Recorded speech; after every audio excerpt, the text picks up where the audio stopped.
Quando eu comecei a tradução do Novo Testamento, eu pude intensificar uma dúvida, algo que já me intrigava há um bom tempo. Por que tantas curas no Evangelho? Eis a questão. São aproximadamente 30 curas. Eu ficava me perguntando, aliás, pergunta feita por vários que me antecederam no estudo do Evangelho. Por que Jesus curava? E é claro, me deparei com inúmeras respostas. Dentre elas, talvez a mais comum, aquela que diz que Jesus curava porque ele pretendia atrair as pessoas para o seu ensino moral através das curas. Em resumo, utilizando uma linguagem moderna, as curas de Jesus eram uma ação de marketing. Um marketing de Jesus. Mas essa ideia me deixava um pouco constrangido. Não pelo marketing, que é uma ciência belíssima, necessária, mas fazer marketing com a dor do outro.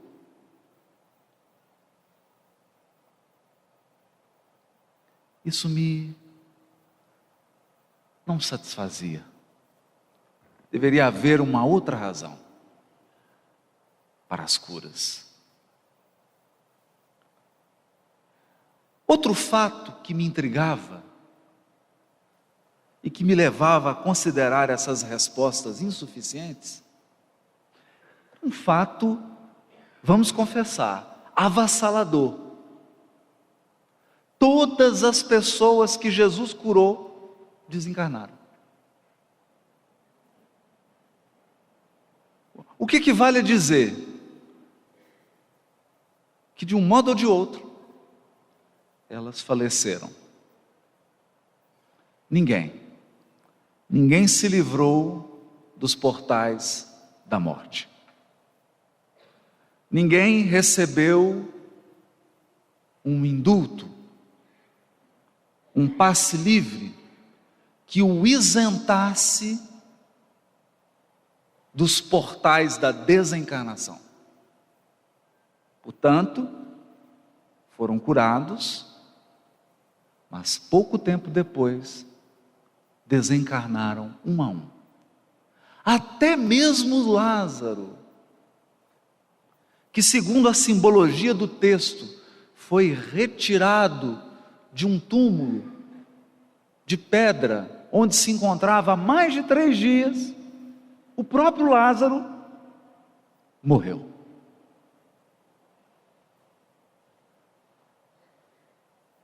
Portanto, as curas chamavam a atenção para um outro ponto. E eu me perguntava, que ponto seria esse? Para onde Jesus apontava? Era preciso, então, abandonar preconceitos, e preconceitos são exatamente preconceitos, é aquele conceito que você tem antes de estudar, antes de se inteirar do assunto. E eu me propus, então, a pelo menos ler as curas, todas elas, para tentar encontrar um padrão. Nos enfermos não era possível, porque Jesus curou as mais diversas enfermidades. Mas ao menos um padrão na ação curadora de Jesus. Havia um padrão? Algum elemento que fosse comum a todas as curas operadas por Jesus? É claro, havia diversos elementos comuns. Por exemplo, em alguns casos ele curava e pedia que a pessoa se apresentasse aos sacerdotes. Mas seria esse um fato relevante? Nem tanto. Os sacerdotes da época exerciam uma função de controle sanitário. Portanto, é algo muito comum. Se você der entrada hoje num hospital e ficar constatado que você está com dengue, o médico é obrigado, por lei, a notificar os órgãos que controlam o sistema de saúde, porque é um tipo de doença de notificação obrigatória. Qual o objetivo disso? Controlar, saber o número de casos e precaver-se, caso o número de casos cresça de uma maneira muito grande naquela região. Na época de Jesus, quem exercia essa função sanitária eram os sacerdotes do templo. Sobretudo nas doenças que eles não sabiam explicar, as doenças de pele, extremamente contagiosas. Quando a pessoa apresentava os sintomas de uma doença de pele, ou quando ele se curava de alguma maneira inexplicável, pela ação de algum médico, por algo que ela tomou, ou simplesmente pelo tempo, essa pessoa deveria se apresentar ao sacerdote para que ele se certificasse de que realmente a pessoa estava curada. E ela então poderia voltar ao convívio social. Uma medida de precaução para que o mal não se alastrasse e vitimasse toda uma comunidade. Portanto, ao Jesus pedir às pessoas que se apresentem ao sacerdote, ele simplesmente está seguindo uma lei humana e dando uma lição para todos nós, de que nós devemos respeito às leis.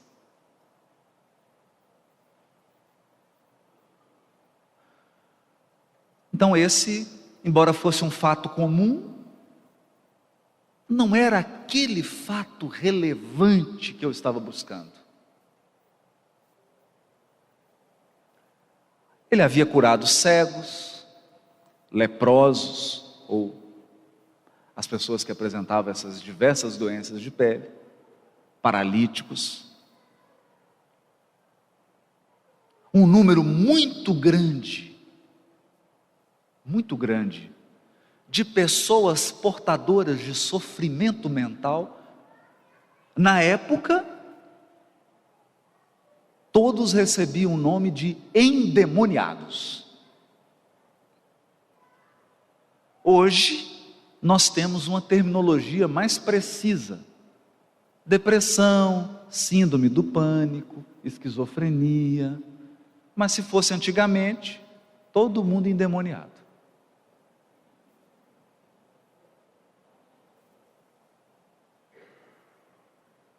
E Jesus atuava especialmente naqueles casos onde, por trás de um sofrimento mental, havia a ação de alguma entidade espiritual. Em um dos casos, ele chega a dialogar com elas, porque eram mais de uma.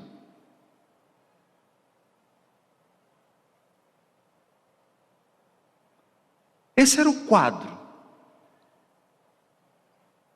E depois de muito ler e olhar para essas curas, um fato chamava a atenção, como uma estrela que brilha. Em nenhuma dessas ocorrências,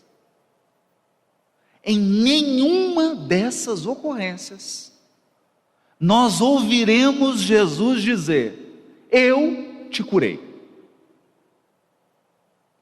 Isso não existe no Evangelho.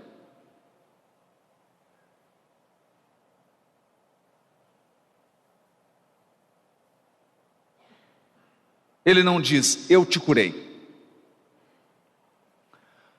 O necessitado pode dizer: Senhor, me cura. Me cura. Ou quando ele pergunta: o que queres que eu faça? Que, aliás, é uma pergunta interessantíssima. Interessantíssima. O que revela que nem todo doente quer ser curado. Porque alguns chegavam para Jesus e ele perguntava: o que queres que eu faça?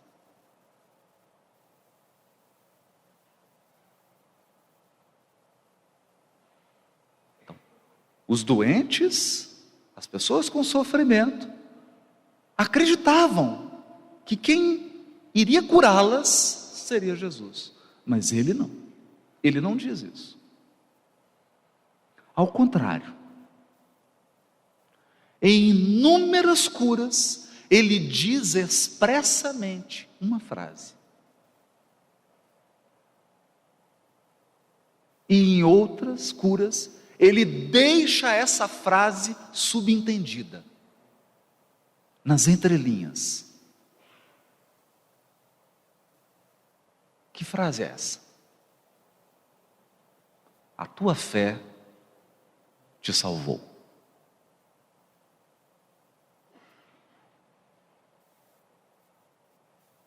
Isso é relevante.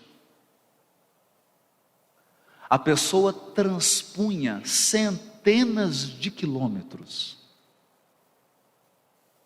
Algumas eram paralíticas. Portanto, venciam essas distâncias com inúmeras dificuldades. Chegavam próximas de Jesus, suplicavam a sua intervenção. Ele, em gestos simples, que é outra característica das curas de Jesus, não há elementos mirabolantes. O mecanismo da cura de Jesus é extremamente simples. Ele impõe a mão, ou ele simplesmente fala. Essas pessoas se apresentavam a ele, ele impunha a mão, falava, a pessoa se curava, e quando ela ia agradecer, ele dizia: a tua fé te salvou. Salvou?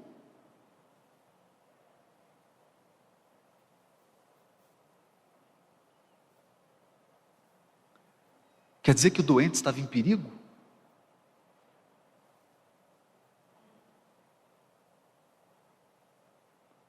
Essa era a lição preciosa.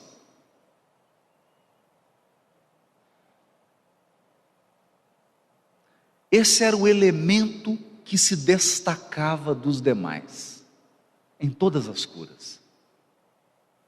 E, portanto, pareceu-nos que deveria ser esse elemento que mereceria uma reflexão mais profunda.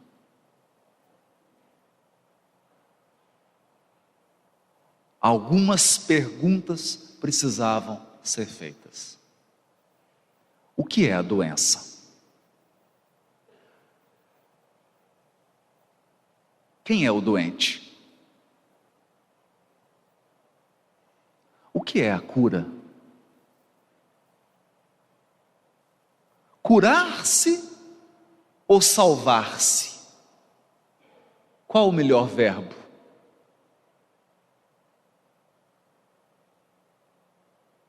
Qual o melhor verbo? Se a opção for salvar-se, salvar-se de quê? O que é salvar? Qual é o perigo?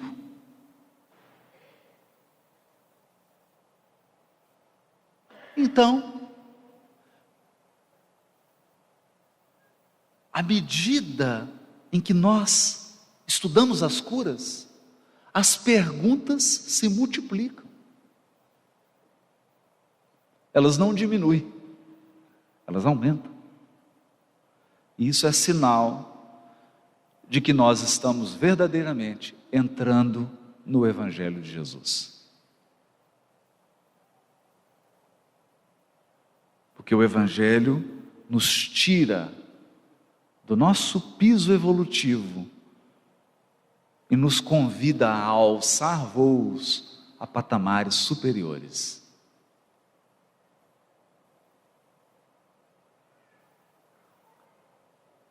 Uma das curas é extremamente relevante. A casa onde Jesus estava não cabia mais ninguém. E algumas pessoas viajaram de longe trazendo um paralítico. Como não conseguiram entrar pela porta da frente, forçaram. Mas forçaram muito. Fizeram um buraco no telhado e desceram o paralítico pelo buraco, no telhado. Imaginem a cena, Jesus conversando no interior da casa, de repente alguém começa a descer do teto.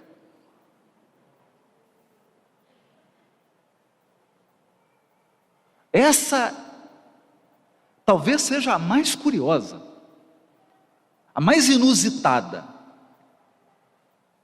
Tem uma que eu considero a mais engraçada, ao menos para quem está lendo, né? Não para quem estava doente.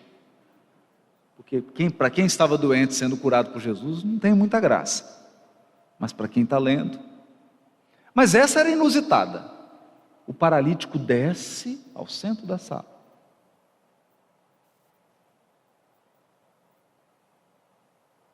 E Jesus simplesmente diz a ele, simplesmente diz: levanta-te e anda.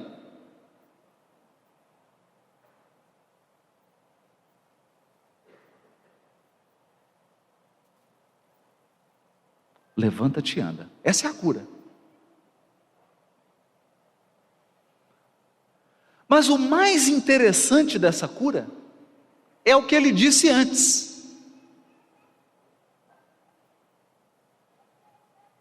que é um sinônimo de levanta-te e anda. Antes de dizer ao paralítico, levanta-te e anda, ele diz a ele: os teus pecados estão perdoados.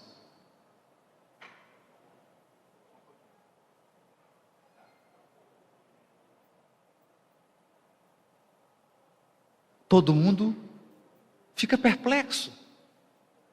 E os religiosos indagam: mas você tem poder para perdoar pecados? Não é só Deus? E ele então diz: para que saibais que o Filho do Homem tem na terra poder para perdoar pecados, olha para o paralítico e diz: levanta-te e anda. É a mesma coisa. Essa é uma cura curiosa, porque ela nos dá uma pista. Ela nos dá uma pista. Mas esqueça as aulas de catecismo que você teve. A palavra pecado tem um sentido muito específico. Pecado significa errar o alvo.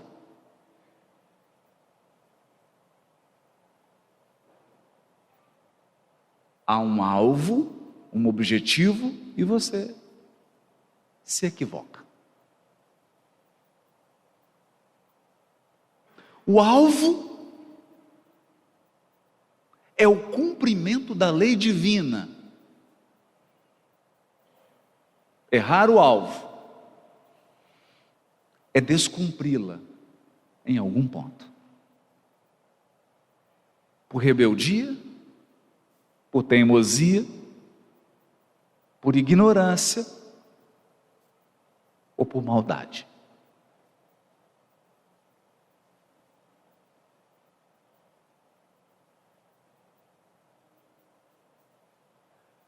A partir desses elementos dessas curas, dessa cura específica, nós podemos começar a refletir. Esqueça os conceitos religiosos dos séculos passados. Porque hoje nós estamos aqui refletindo à luz do Consolador prometido. Estamos aqui estudando o Evangelho à luz da doutrina espírita. O que é salvar? É intuitivo. Se você estiver num barco e alguém cai e começa a se afogar, o que é salvar? Recuperar a pessoa para o barco. Se você está andando numa estrada, na Bandeirantes, e encontra alguém que caiu de um veículo ou de uma motocicleta, está no chão, o que é salvar? Resgatar essa pessoa, acionar os médicos e dar um atendimento para que a vida dela seja resguardada. Isso é salvar. Salvar significa que alguma coisa interrompeu o fluxo de vida e você precisa trazer novamente essa pessoa para o fluxo da vida. Ela estava andando de motocicleta, indo para algum lugar, seguindo o fluxo da vida. Caiu, feriu-se, precisa ser resgatada, tratada para voltar à vida, ao fluxo da vida. Isso é salvar.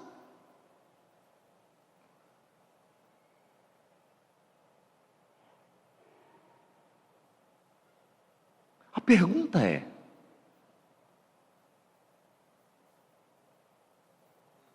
quando alguém perde a referência da lei divina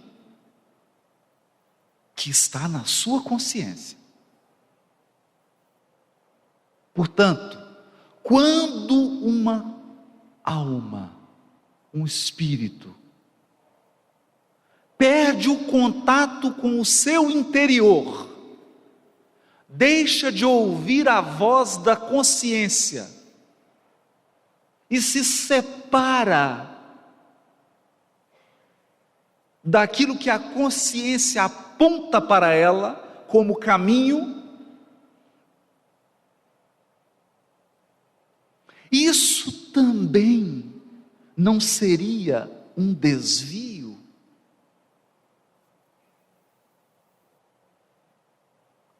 Esse desvio, essa perda de alvo,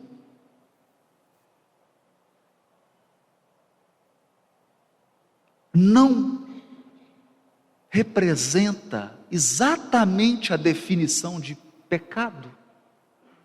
Errar o alvo? Eu vou tentar dizer isso de uma maneira mais simples. Digamos que você seja um mineiro como eu,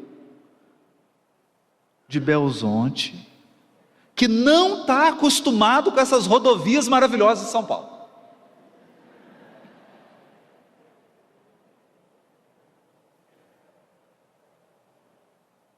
Um mineiro que se atreve a sair daqui de Araraquara, sem GPS, para Viracopos, vai perder. Vai perder. É claro que vai.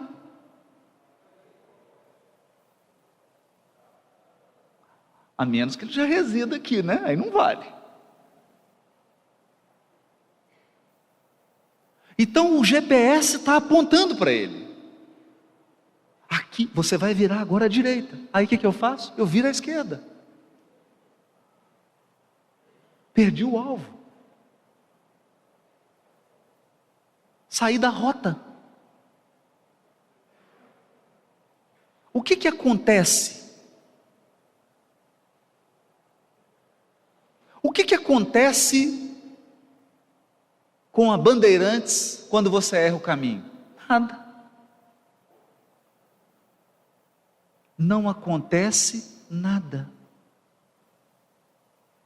Acontece com você, não com a rodovia. A rodovia continua no mesmo lugar.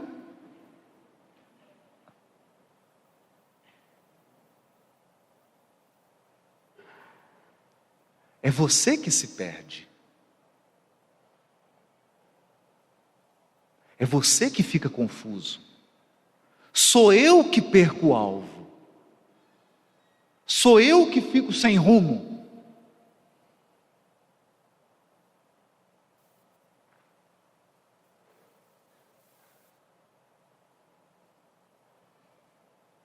O que fazer? Agredir? Condenar? Ou salvar? Colocar de novo no caminho. Retomar a via, o trajeto. Isso é salvar.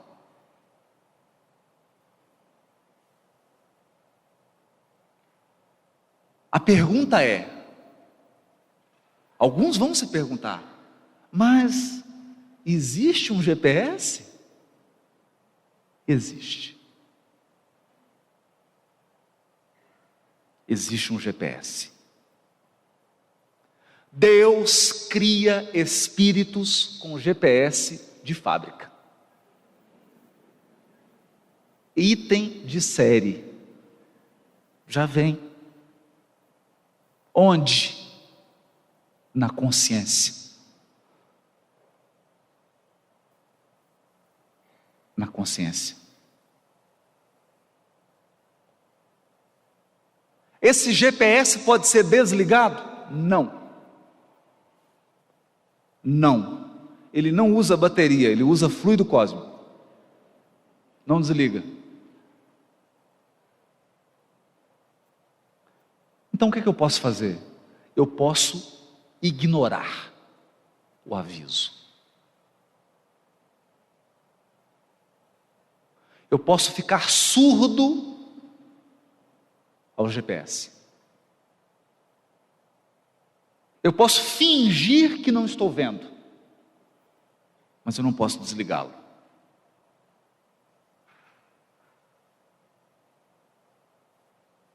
E nenhuma rodovia vai mudar seu curso porque eu desviei.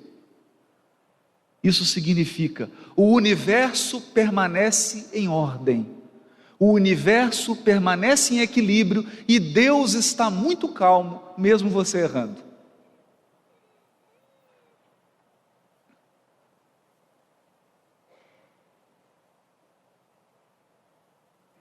Esse é um ponto importante. Importantíssimo. Portanto, quando Jesus associa o adoecer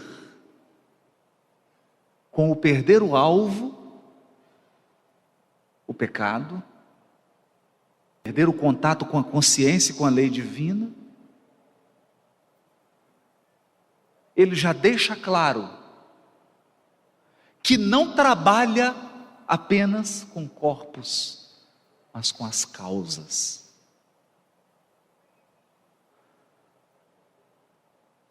Portanto, mais importante do que o paralítico andar, era ele ser curado, ser salvo. Era ele voltar a entrar em contato com a sua consciência, com o seu eu profundo e com Deus, que está em todos os lugares, inclusive dentro de cada um de nós.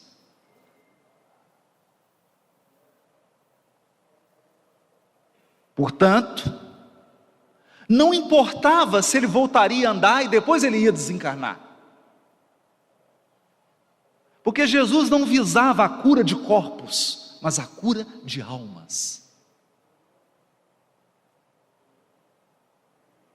E uma alma curada cura seu corpo, ainda que isso demore um pouco.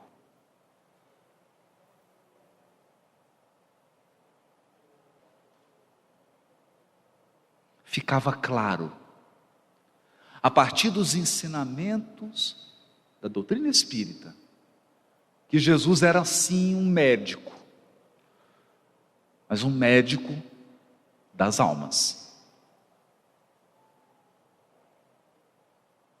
dos seres espirituais.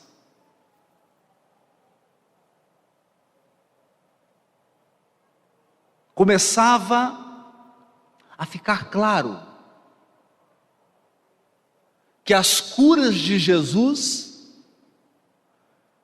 transmitiam uma lição muito mais profunda. Muito mais profunda. A partir desse momento, ao ler uma cura, eu comecei a me perguntar: onde está a minha cegueira? Onde está a minha paralisia?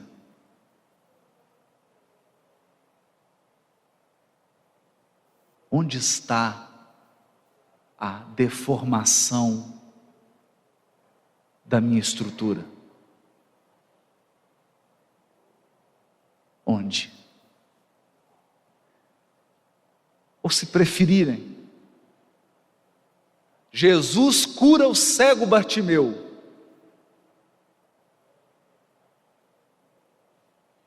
Bartimeu já desencarnou.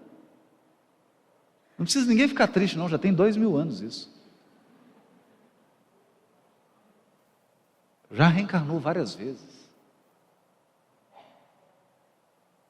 A pergunta é: onde está o Bartimeu cego em você? Em qual área?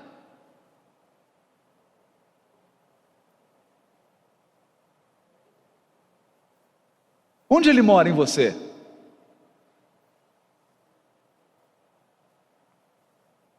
Em mim. Ele está onde?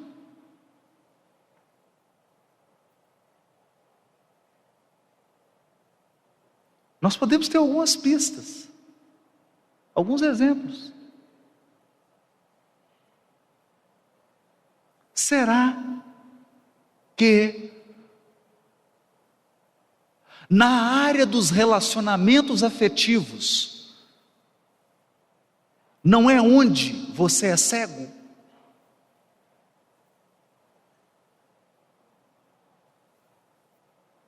Será que na área das relações familiares, será que não é nessa área que você é cego, paralítico, leproso, endemoniado?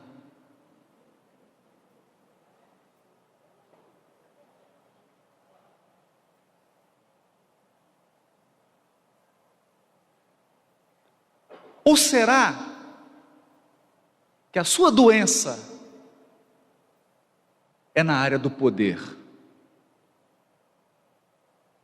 da autoridade, do dinheiro, da posse material,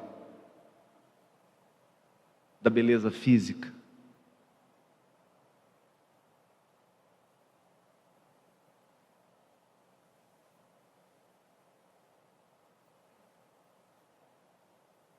O que gera isso?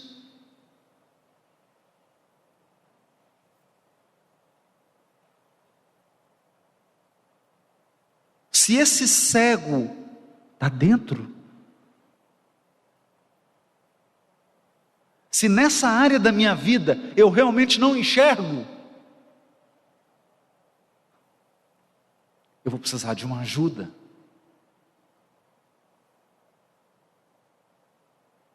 Essa ajuda, ela vem do Cristo. Mas como?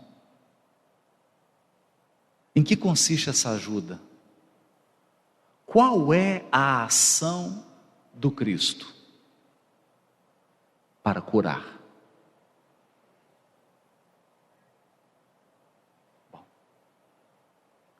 nessa altura, nós já percebemos nitidamente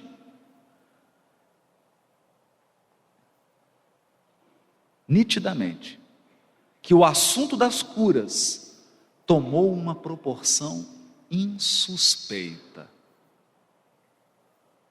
Nós pensávamos que as curas nos evangelhos fossem curas de corpos, mas agora nós estamos constatando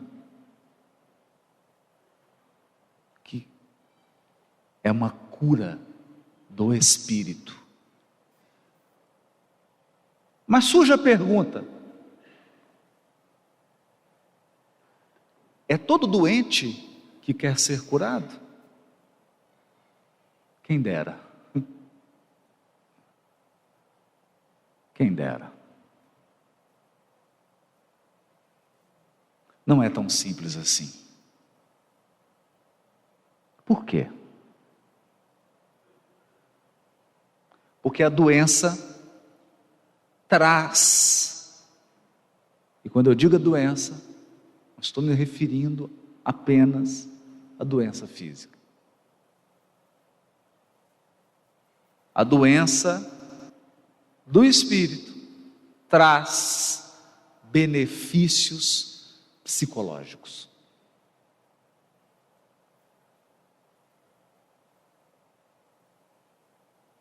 Há sempre um ganho.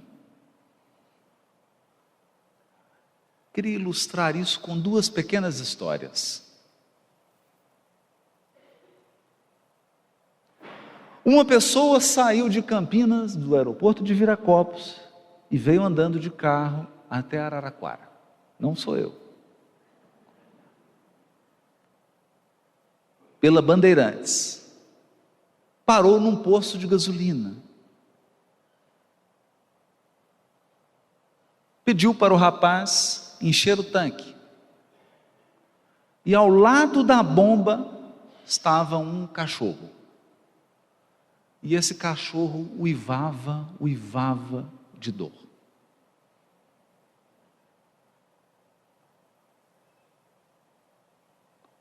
A pessoa abasteceu, foi ao banheiro, comprou água, ficou quase 20 minutos e o cachorro não parava de uivar. Já angustiado com aquele uivo sofrido, a pessoa pergunta: moço, por que esse cachorro está uivando, sofrendo tanto? É porque ele está deitado em cima de um prego. Não é possível, não.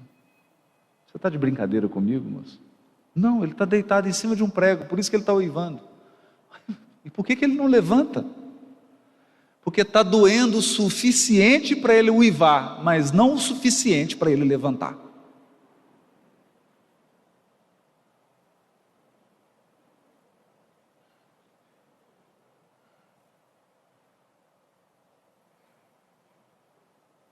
Esse é um ponto importante. Por isso, quando alguém chega para Jesus e mostra na alma, no olhar, o sofrimento, em algumas curas, Jesus olha para a pessoa e pergunta: o que queres que eu faça? E talvez numa leitura afoita, talvez se você estiver ansioso, não estiver sereno o suficiente, você pode até imaginar que Jesus está sendo insensível.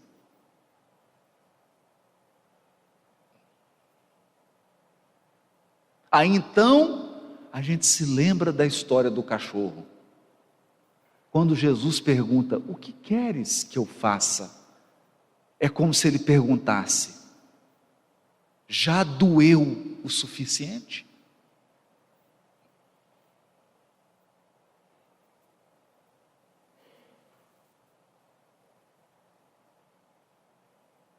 Já doeu o suficiente?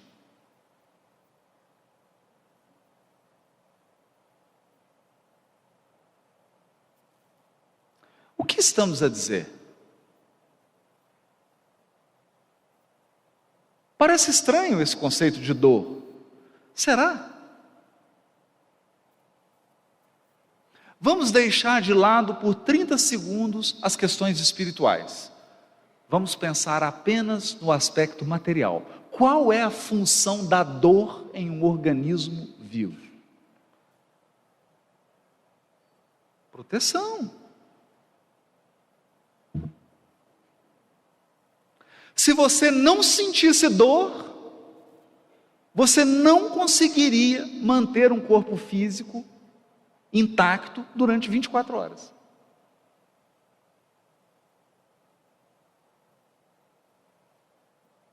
Porque você ia colocar a mão numa chapa quente, você não sente dor, quando você notar, você já não tem mão.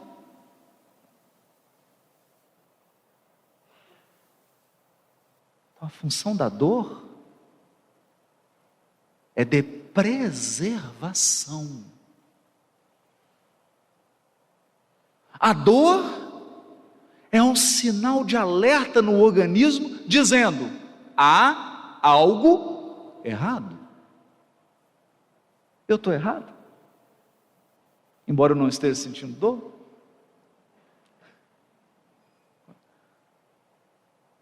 Não é isso? É um sinal de alerta. É o organismo enviando uma mensagem: há algo errado.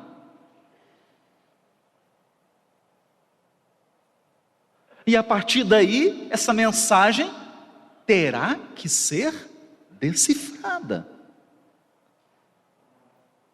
Decifrada. Pode ser uma inflamação, uma infecção, um problema mais sério, ou um simples choque. Sempre foi assim. Então nós podemos dizer que, desde os organismos biológicos mais simples até essa maravilha que é o corpo humano, a dor sempre foi uma condutora, uma corretora de rota. É ela que conduz, é ela que alerta, que aponta: há algo errado. Deu um problema, precisa parar, isso precisa ser refeito, isso precisa ser resolvido, ocorreu um dano.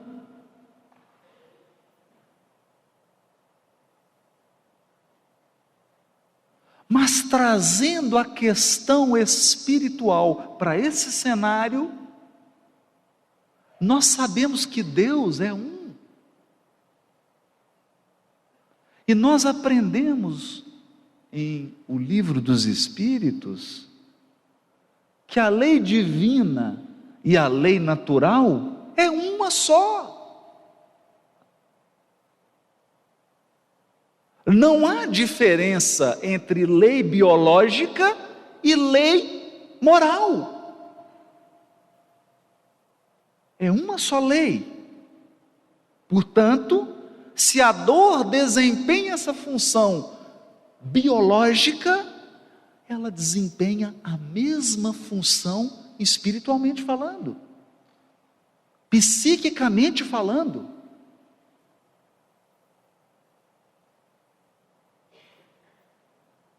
Portanto, a dor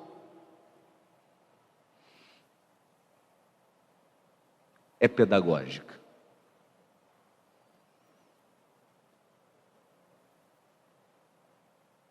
A dor é um marcador.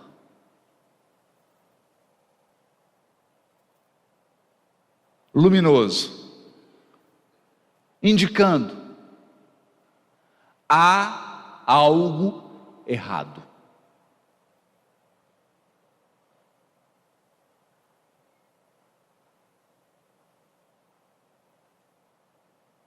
Houve um desvio.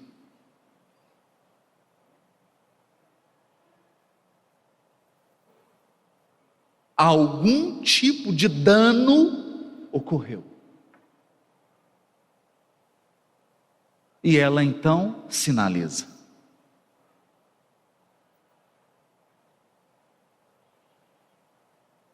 E quando nós olhamos para a figura de Jesus, no seu extremado amor,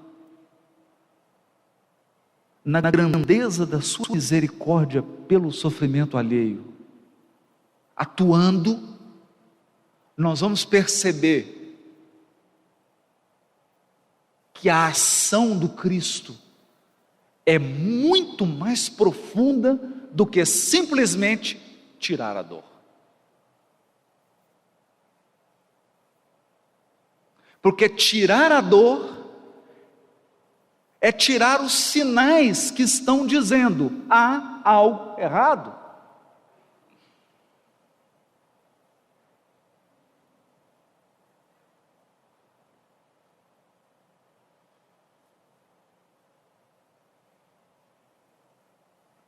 Então a ação curadora do Cristo é uma ação que vai nas causas que geraram a dor e o adoecimento.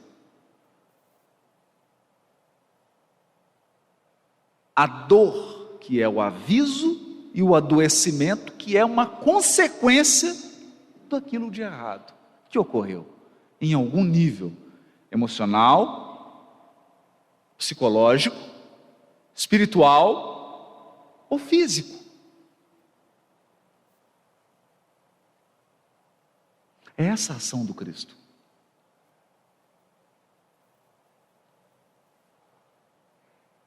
Não poderia ser outra.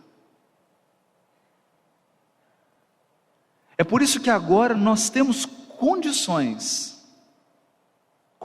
de entender a fala do Espírito Emmanuel no livro da Esperança, capítulo 78, intitulado Ante o Divino Médico. Olha o título dessa lição: Perante o Divino Médico, face a face com o Cristo. E diz o benfeitor: sim, somos espíritos enfermos com ficha especificada nos gabinetes de tratamento.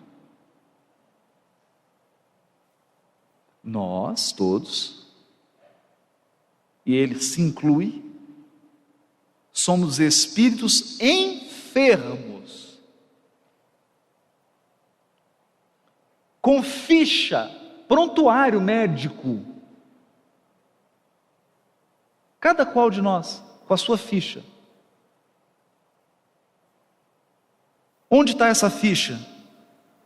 Instaladas nas esferas superiores, das quais instrutores e benfeitores da vida maior, instrutores e benfeitores da vida maior, nos acompanham e nos analisam ações e reações.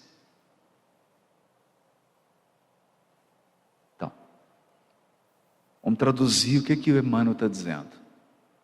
Eu, você, todos nós, temos um prontuário médico espiritual nas esferas superiores.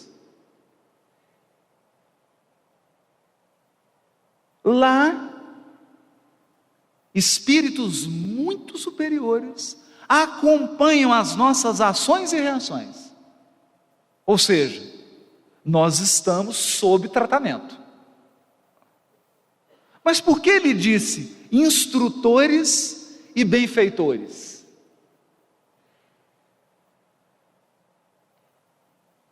Por que instrutores? Porque uma das maiores causas da enfermidade espiritual, que é a verdadeira enfermidade, é a ignorância. Ignorância espiritual.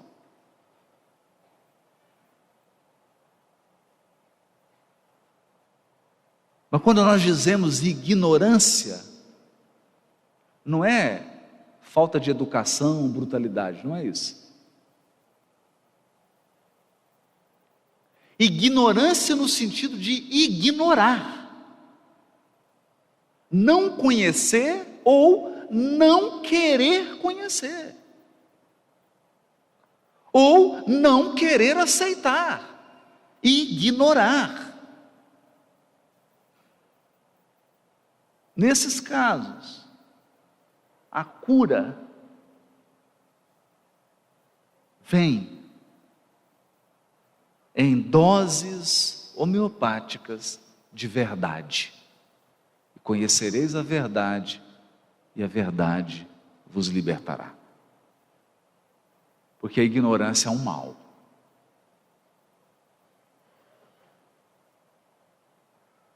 Instrutores e benfeitores. Benfeitores porque nós precisamos de misericórdia.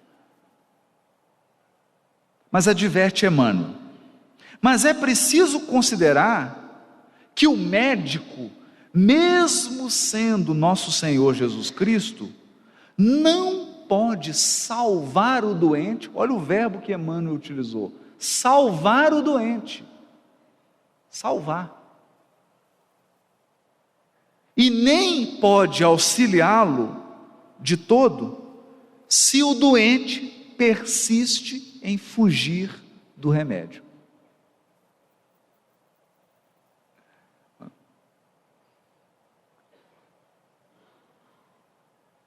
Então, o médico é bom, é Jesus.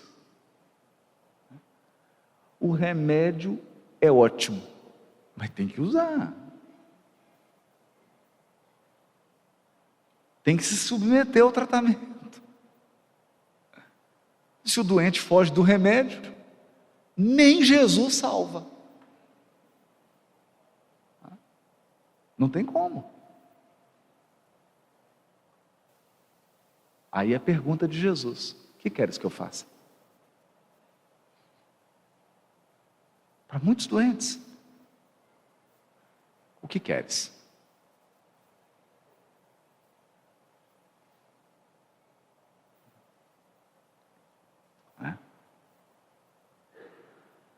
Reforçando aquilo que nós já concluímos até o presente momento, há uma mensagem de Emmanuel no livro Estude e Viva. Estude e viva o que você estudou. Capítulo 17, chamado Acidentados da Alma.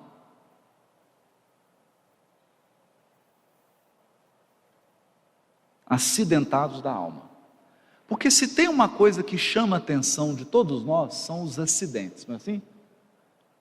Acontece um acidente na rua, você vê que o trânsito vai mais lento, porque todo mundo quer olhar, né? O acidente chama a atenção. E a gente acredita que só existe acidente envolvendo o corpo físico.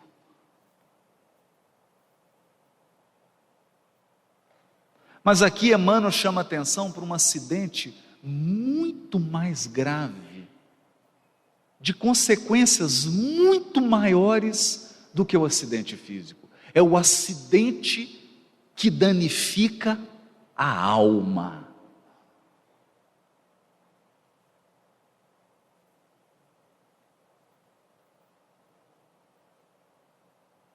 Então a criatura apresenta uma fratura na alma. Ela apresenta um corte na alma, uma infecção no espírito. É um acidentado da alma.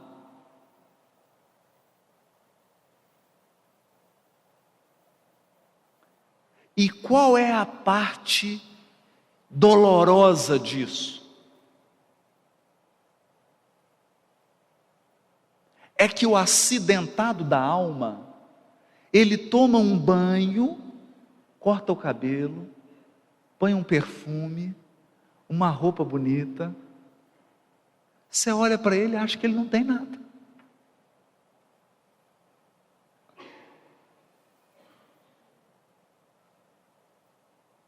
Olhando assim, parece que está tudo perfeito. Mas se você fizesse uma tomografia da alma, você ia ver que ele está todo acidentado.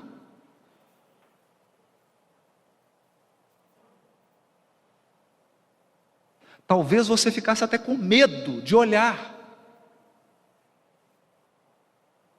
Acidentados da alma. Como agir? Diz Emmanuel: não te digo que aproves o mal. Ninguém aqui vai aplaudir o mal, ninguém aqui vai dar apoio para as pessoas errarem, ninguém aqui vai transformar o que é errado no que é certo. O que é errado é errado, o que é certo é certo. Aliás, essa lição está difícil de ser aprendida hoje, né? É uma lição difícil de ser aprendida. Então, não te digo que aproves o mal, sob a alegação de resguardar a bondade. Bondade não é aplaudir o mal. Não é isso.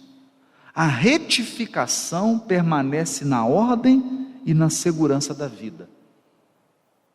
Então, a vida, ela corrige e ela retifica, sim. Ninguém foge da lei divina. Ok. Tanto quanto vige o remédio na defesa e sustentação da saúde. Age, porém, diante dos acidentados da alma, com a prudência e a piedade do enfermeiro que socorre a contusão sem alargar a ferida.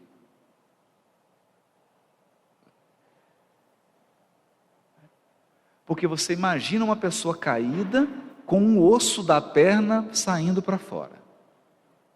Você vai lá, fica mexendo no osso? Ninguém vai fazer isso. Então o que o enfermeiro, o que a pessoa habilitada faz? Ele age com prudência, não é?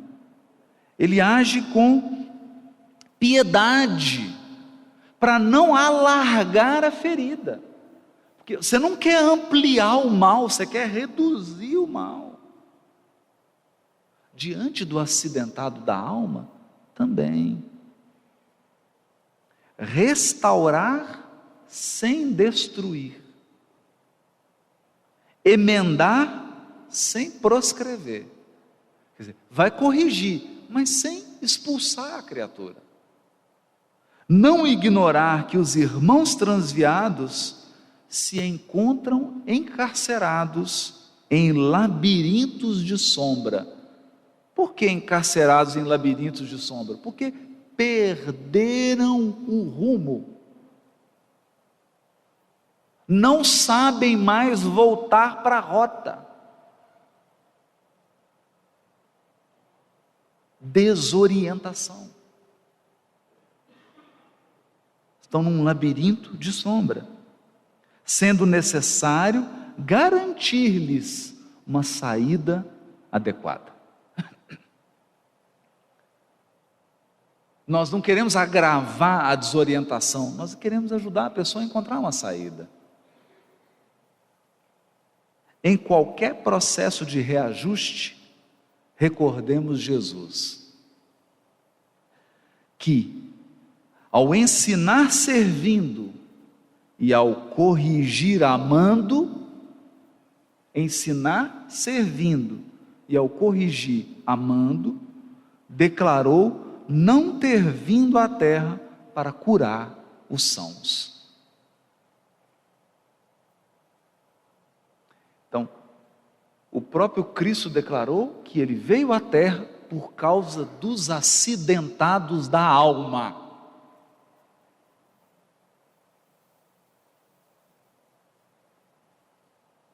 Era por eles. Eles são o motivo da vinda do governador espiritual do orbe.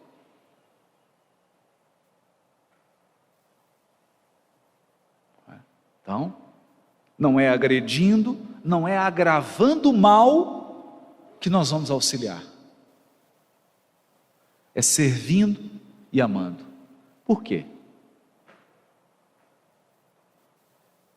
Eis a questão. Por quê?